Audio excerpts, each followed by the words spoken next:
Okie dokie artichoke. You ready for intros? Hell yeah, you can go first. You said me go first? Yeah. Hello, everyone joining us. Thank you for joining us live. This is the first live recording of our new podcast, Creators in the Cosmos. I'm V Sepper. I am the resident social strategist. I'm going to give you all the algorithm insights. I've been an entrepreneur pretty much since birth. I like to talk business and astrology. That's where Kay comes in. And if Kay, do you want to introduce yourself?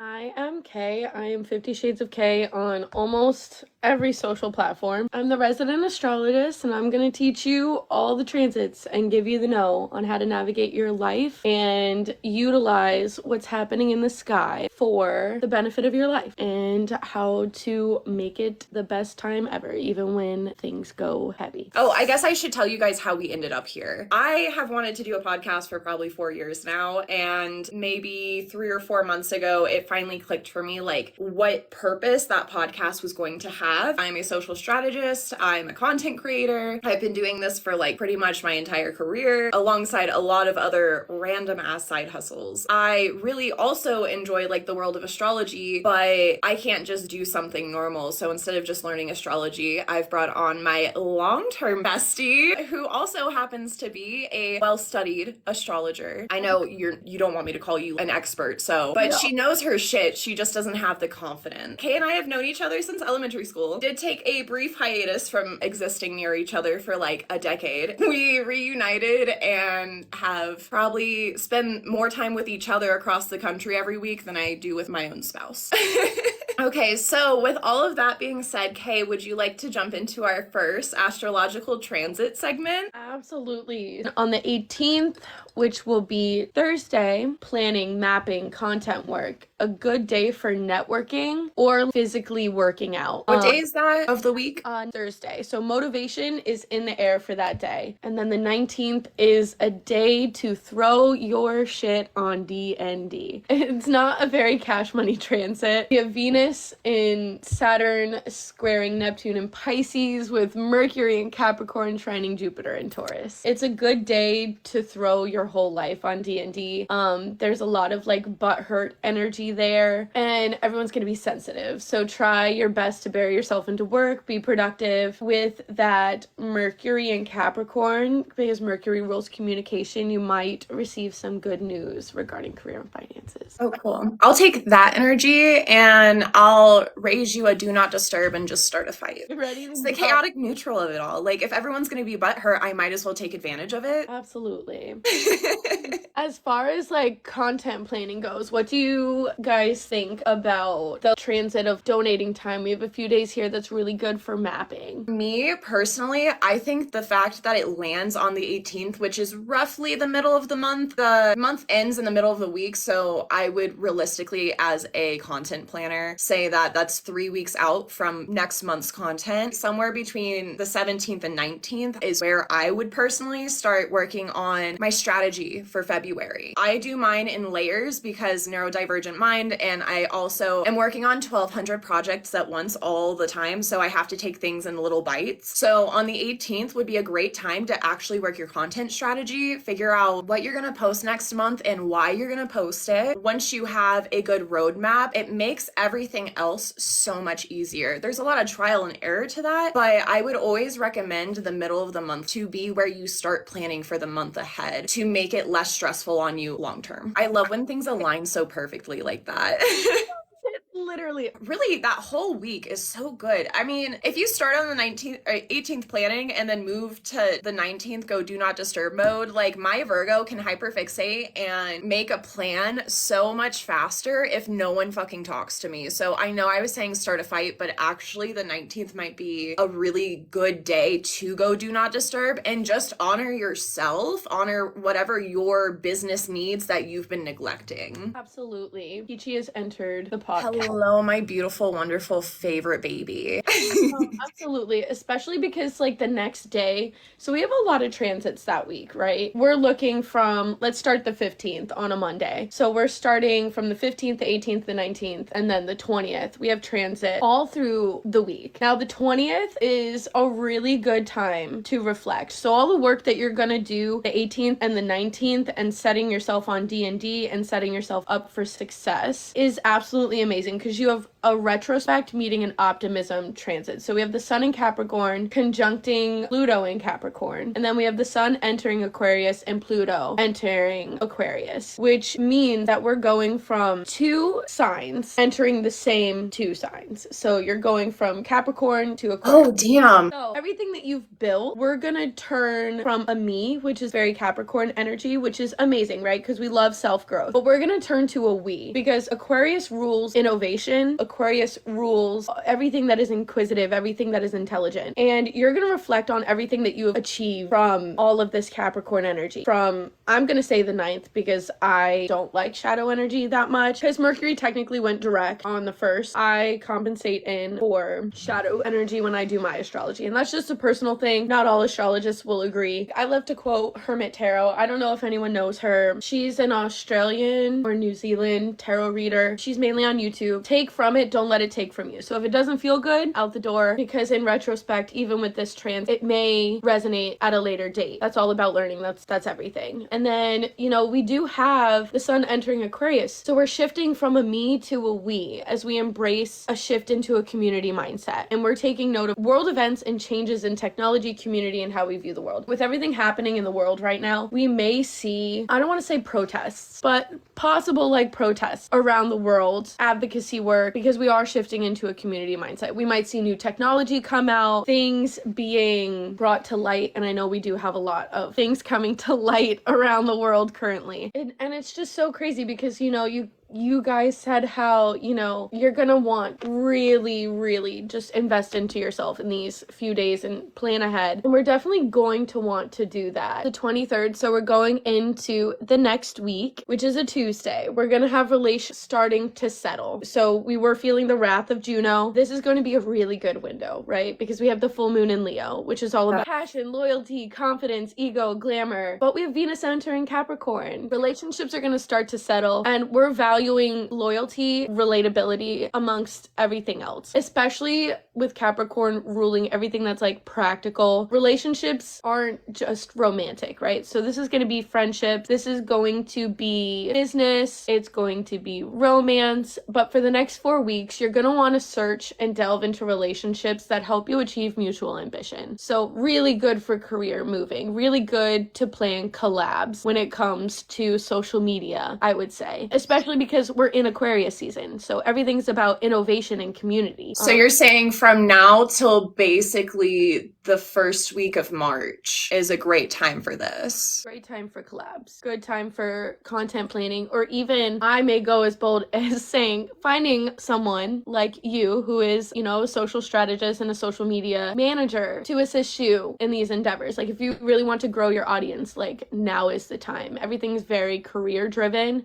and relationship driven right now. That's so funny you say that. Thanks for the shout out. But that's so funny you say that actually. As a social strategist, right now is kind of what I like to call the clean slate window of social media. So you just went through December, which if your views and engagement were just absolutely tanked the last quarter, it's because you were in the worst time of year. It's just over, it's so saturated. And by the time you hit December, people are burnt out. People don't go on social. There's also, you know, back to back holiday season. Everyone's working, busting ass. Views always tank at the end of the year and everyone like panics about it. But actually January becomes this nice, beautiful reset because at this point, the bar is in hell, right? Like the bar is already on the ground. It gives you an opportunity to kind of take a pause, just kind of do what fits your energy and your space in the background and like taking the backseat, like coming into February, ready to go with a plan, knowing where you're going with your content and everything. Literally,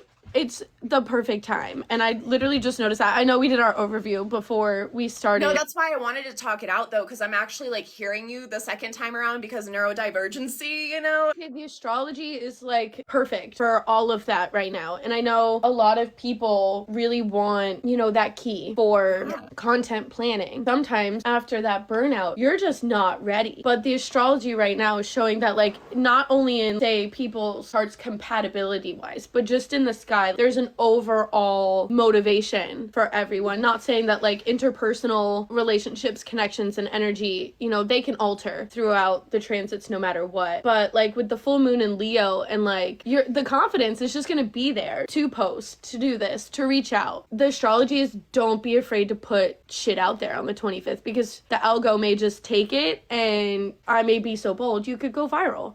The algorithm will become more favorable by that point. I also wanted to point out that, like I said, I do my content planning in steps. Week 1 is strategy and what am I doing? Why am I doing it? Week 2, which is where this falls, and correct me if I'm wrong, Kay, but you feel new moon and full moon energy 3 days before and 3 days after. So the 25th is a Thursday, or no, yeah, the 25th is a Thursday, but you can start feeling this the Monday of the second week, which is great, that confidence boost, because this is the week where I record. Like, I go through and I grab all of my footage that I need for next month's content, and then moving into that following week and the week after is where I edit everything, because editing is not my favorite thing, so I give myself 2 weeks for that. Literally the next day, still being in full moon energy, Uranus goes direct in Taurus with the sun in Aquarius squaring Jupiter in Taurus. So we have two earth sign transits hugging the sun in Aquarius. And this is saying, like, if you want change, be ready for it. Like, if you want change, initiate it. Put your pedal to the metal. But, like, it is a double-edged sword of, you know, ego meeting hubris. Don't be your own downfall. Be bold, but not foolish. And, like, that's okay. We want to be bold. We want to be confident. We don't want to be cocky. From an entrepreneur standpoint, if we're following along and being mindful throughout the month and everything that you've already covered, we're currently sitting in a really good manifesting, planning period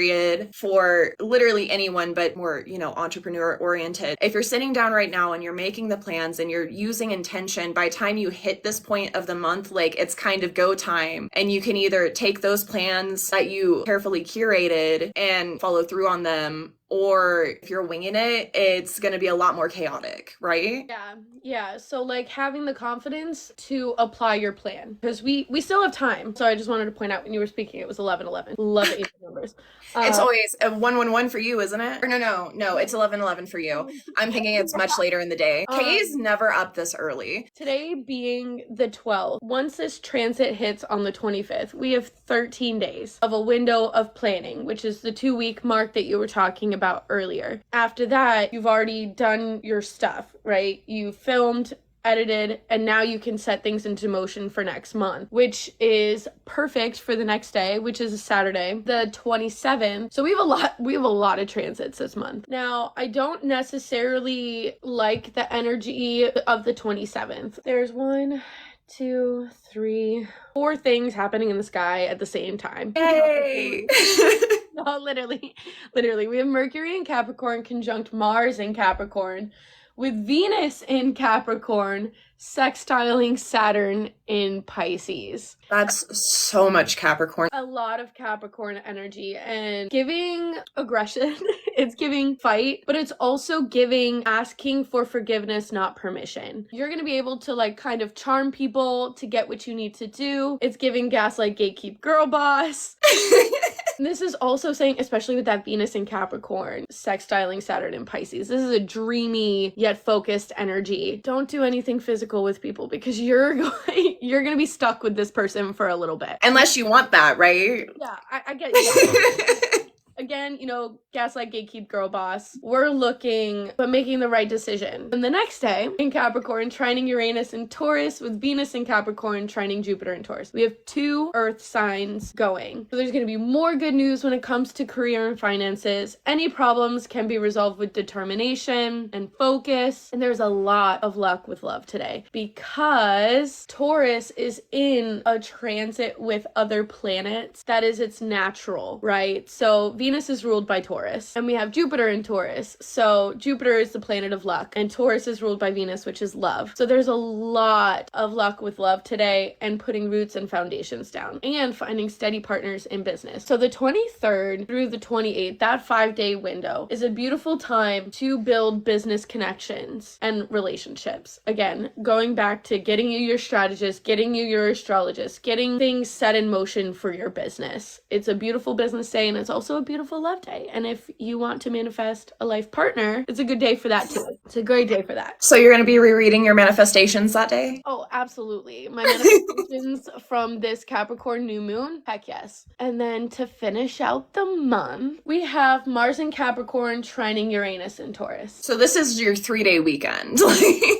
This energy is just so bold this month. It gets a little tumultuous on the 28th and 29th with I would say the 27th and the 29th. The 28th is a good day. You get a little reprieve from the sky. It's a great day to be in the spotlight and jump out of your comfort zone on the 29th. Now that is a Monday, so we're starting off the new week, and jump out of your comfort zone. Make professional connections, and don't be afraid to slang that thing to get what you want.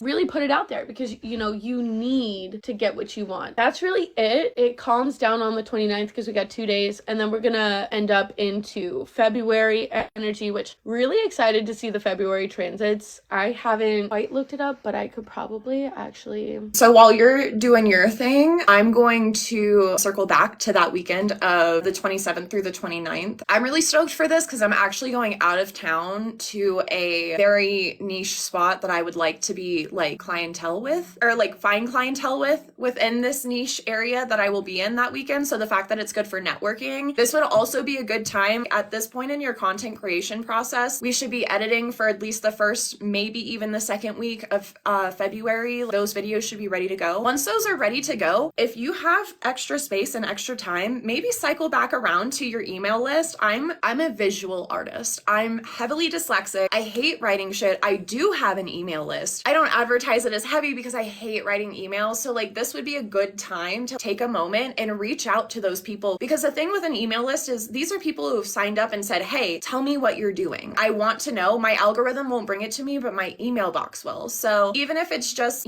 short shop update or let people know what sales you have going on or what new product you've produced, and cycling back. And even if it's just that one email a month, honestly, I love a monthly task. I love 4 weeks to recoup to do it again. This would be a great time, again, to just reach out to those networking connections. And an email list is great because they're already all there. You just really have to compose one message. As a chronically ill, very exhausted zillennial, thank you, technology.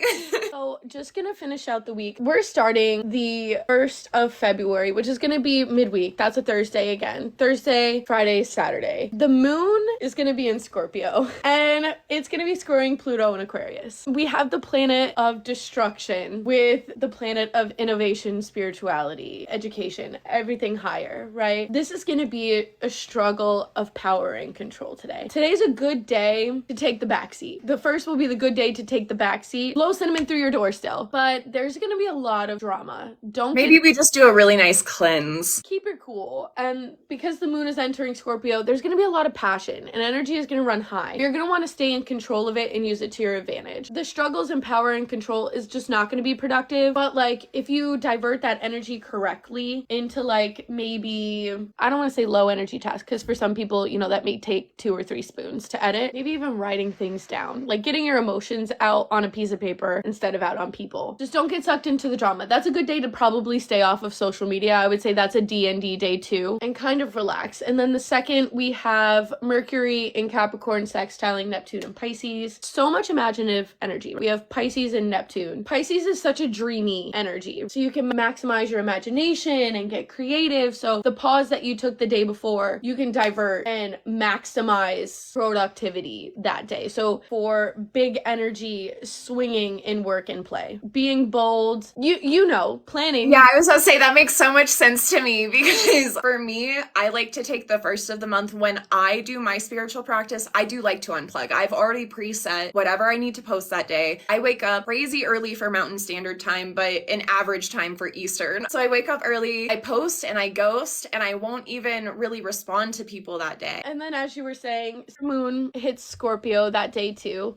So that's a good time to clear out. Yeah, it is a good time to take a pause, especially if you've done the work that we've just talked throughout the month. It's a really good day to rest. I'm a slow living entrepreneur. I live sustainably and comfortably. I don't live extravagantly, you know? So for me, I like to take my pauses. That's part of the balance for me is, you know, you've worked hard all month, you've busted ass, take a day to yourself. And however that looks for you, for me, it looks like posting, ghosting, and doing my own thing in my own world. Probably going for a hike. I love going into nature on the first of the month. It's very grounding for me. You cycle back, you have this nice like 24-hour rest period, you're recharged. So then you said on the second, it's a great day for creativity. I would even say it's a great day to allow yourself to be unbound creative. So I give myself days outside of social media creation where, for example, like I have a blanket that I've been working on for over a year that I'll crochet if I feel like crocheting. I have a lot of different creative mediums for myself personally. So I just listen to my body. What do I want to do today? And I give myself the creative freedom to just let my imagination soar. Giving yourself that break outside of all of that structure we just spent 3 weeks on, it reminds your brain that like, yeah, we need structure, but you need that creative freedom time to continue feeling inspired and not burn out. Absolutely. On the 3rd, getting to that Saturday, and I'll end the week on Saturday. I won't go into the 4th because I feel like we're getting a little too far into February. If you follow us on our Creators in the Cosmos, we will always post the transits day of. You guys can still be in the know-how even if we haven't covered it here. Yeah, exactly. The 3rd, you know, we have Moon in Scorpio still, sextiling Mercury in Capricorn. So keeping yourself super busy with a whole bunch of projects. Like Saturday is a good day for busy work. You know, you grounded, you were creative on the 2nd, you grounded on the 1st. So now is the time to really like entertain your mind, find new information, craft plans, because now we're in the waning crescent. So the moon is like, we're shifting out. If you're on a podcasting platform, link to our socials will be down in the description. For the last day, we're going to end on the 3rd. That's a Saturday. Keeping yourself busy with projects, being creative. So you had your day of rest. You had your day of doing whatever the heckles you wanted, throwing creativity in the air and letting the cards fall where they fall. On Saturday, you get to pick up all those cards and put your projects together the way you want to put your projects together and craft new plans. So Saturday is going to be a good planning day because if Sunday starts your week... I do Sunday personally, so I appreciate that you stop on Saturday. I'm such a Sunday worker because I can't sit still that long. It'll be a perfect day to like, you know, craft new plans, start your week. I would say on Saturday, this is a good day to write your list for starting on Sunday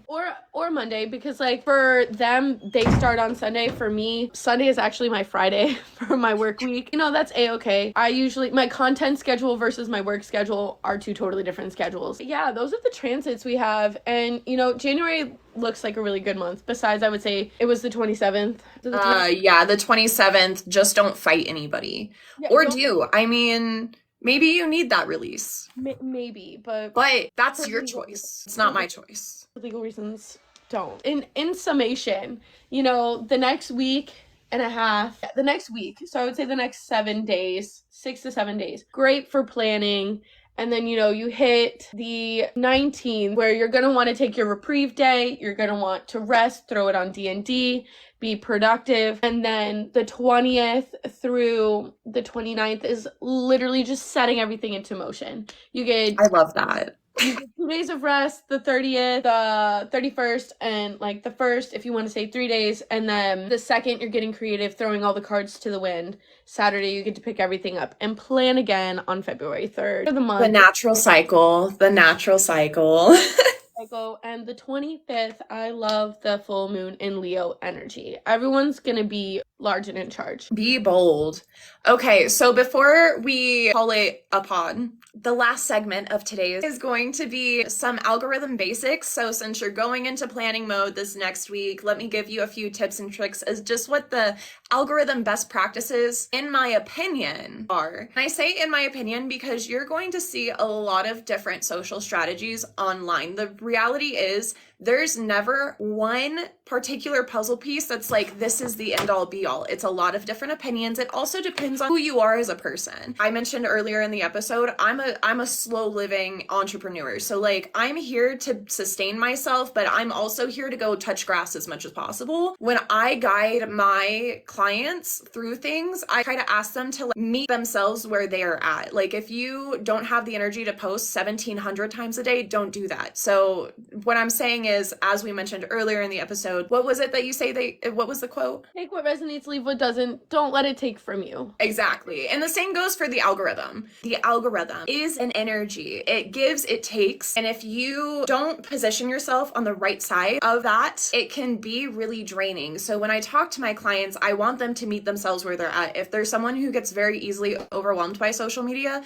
my first step is I'm going to recommend maybe take time and be less of a consumer and just a creator, because those two realms are very different. You see my face all over social media all of the time. The only time I truly have time to consume content is towards the end of the day. And when I consume content, I've probably thought about 4 or 5 topics throughout the day that I had deeper questions. My consumer social media time is truly an educational experience, but that might not work for everyone. So with that being said, here's what I recommend for January 2024 using the TikTok algorithm specifically. If you want other platforms, by all means, let us know. I personally am a TikTok girly, not girly. I personally, this is my platform. This is my expertise. I do understand the former picture app, but as I mentioned earlier, I have beef with Meta, so we don't talk as much. For the algorithm basics at the moment, I would say user interaction matters probably like top tier right now. So we want to post engaging content. Like, I say post and ghost, but I do come online every hour or so just to see if anyone's commented on what I posted so I can engage with my audience. You don't want to just like leave people on red. Even if it's just an emoji, send an emoji back. It helps boost your engagement metrics. Also encouraging people to like, to share. Like, you have to add calls to action at the end of everything. If you don't do it physically and verbally in the video, which you should at least twice, in my opinion, make sure you're always adding a call to action down at the bottom in your captions. You launched a new product, right? And you're talking about that product. Make sure you let them know where they can find it. If you're posting some educational content, encourage people to comment their questions. If you are just posting something that's like relatable, sometimes I'll just post like unhinged, doesn't have to do with my niche. It's just me being me on my profile to help create that human connection between me and my audience. Use a call to action that's like, double tap if you agree, or, like, always use a call to action. Always encourage people to interact with you. There's nothing wrong with reminding people to interact, because it reminds people that at the end of the day, realistically, I service a lot of small businesses. So a share, a like, a comment, that kind of stuff can help boost an account so much that you're helping a small business grow into what is their version of a sustainable lifestyle, instead of like, I understand why we get annoyed with the paid corporate ads and stuff because you're giving a CEO another yacht. So that's a different rant for another day though. So number 2, on top of user interaction, you want SEO is so important. And if you don't know what that is, that's search engine optimization. Hashtags aren't dead. I wouldn't say stop using hashtags, because even they are a part of the SEO system. However, search engine optimization, we're talking captions, we're talking the words you're speaking in your video, we're talking text you add in your video. Don't just say, for example, our podcast. I've been saying, if you're an astrology girly and entrepreneur, I know it sounds annoying. I don't give a shit if I sound annoying. I'm a Gemini. Annoying is in my chart. Just put things out there. The more you hyper specifically speak about what you're doing, the more the algorithm is gonna know where to put you. So on top of using those calls to action, engaging with your audience, you're gonna wanna really be intentional about what you're posting. Now, you don't have to have every single post be hyper intentional. Still have fun with it. However, be calculated about it. And then the third thing I would say for the current best practices is optimizing your profile. If you guys need help with profile optimization, I do have a free DIY audit in my link in bio. I also offer content audits. So if this is something that you're not familiar with, I could talk all day about it. So if you need help, just check out Indie Social Sage on any platform. And I have plenty of products. Not only do I have a free resource, but if you need further help beyond that, I do have 5 content audits open for for the month of January that are up for grabs right now. The third part of the algorithm for TikTok right now in January would be optimize your profiles. That includes your profile picture, that includes your bio, that includes like looking at your content and seeing what did and didn't work last year. It's looking at what is ahead, looking at your competitors. There's a lot to it, but I do have a very in-depth free resource, and my personal audits are even more in-depth because this is my neurodivergent hyperfixation, so I'm really good at it. Yeah, so that's this month's take on the algorithm. Just 3 quick easy tips. I know we had a lot astrologically. I want to keep it light on this end for now. The Leo has Leo'd enough. It was the learning you had a work schedule change via dreams for me. That was ridiculous. Can't I just receive it via email like a normal person? Via email like a normal person. No, that would be far too easy. Far too easy. Granted, I did. So the transits they don't look as heavy for February, right? February looks pretty light. I think this has been a great first episode. Thank you everyone who joined us live. If you are listening in the past tense and you would like to be part of our live session, just make sure you follow Creators in the Cosmos on any platform, primarily TikTok, Instagram, but also YouTube, because we'll be having this on YouTube. Wow, we're gonna do all the things. Make sure to follow us for updates. We're going to be posting transits the day of as well, so you don't have to like try and memorize this. Make sure to follow Kay if you would like more astrological content. If you need more help with social media and the algorithm, make sure to follow me. I do post some astrology stuff though, because with the podcast, it's just in my brain all of the time. Thank you guys so much for joining us. Make sure to follow us on all the platforms and all the things. Episode 2 will be airing February 14th. Make sure to check our socials if you want to join us live. We'll always update you there. We try to give you guys like a set date. However, both of us live very busy, very chaotic lives. That's what you get when you have a Gemini and a Leo in the same room. So just follow us on social and we'll always let you know when we're going live. And otherwise, we'll see you guys on the 14th, Valentine's Day. And Kay, that's a wrap on our first podcast episode. We did it. We did the damn thing.